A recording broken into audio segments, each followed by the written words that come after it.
लोकांना कळतच नसते। खरं म्हणजे पुरातन मंदिर नाहीच आहे ते मंदिर त्या ठिकाणी आहे, त्या ठिकाणी भाविक खूप जातात। मंदिर एकदम लहान मंदिर आहे ते, त्या मंदिराला पूर्ण त्याच्यामध्ये मान्यता घेतली, त्याला आपण तीर्थस्थळामधून पर्यटनमधून निधी घेतलेला आहे, त्याच्या निविदा पूर्ण झालेल्या आहेत आणि त्याचं काम सुरू करायचे आणि ते असं बनवतोय की कुठलेही महाराष्ट्रामध्ये सगळ्यात चांगलं तीर्थस्थळ होईल तर ते माझं संगमचं होईल आणि केवळ महाराष्ट्रातून नाही, महाराष्ट्राच्या बाहेरून सुद्धा पर्यटनासाठी किंवा तीर्थस्थळासाठी जावं कुठं तर एक शंकराचं असलेलं महत्त्वाचं संगम हे स्थान प्रसिद्ध होईल।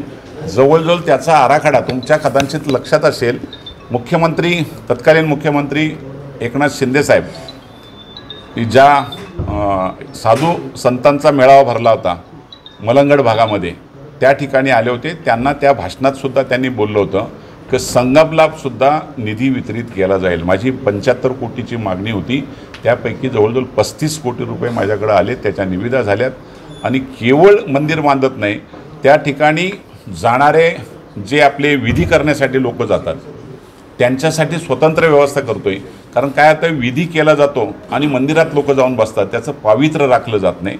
यासाठी आपण वेगळ्या पद्धतीने दशक्रिया विधी करण्यासाठी जाणाऱ्यांसाठी व्यवस्था करतोय, घाट चांगल्या पद्धतीने करतोय, निवासस्थानं करतोय, हॉल करतोय आणि एक चांगल्या प्रकारचं तीर्थस्थळ घडवतोय।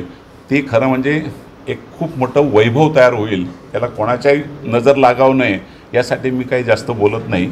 ती नजर त्यांची मी काळ्या याच्यानी बिब्याने उतरेल आणि त्यांना मंदिर करून देईल।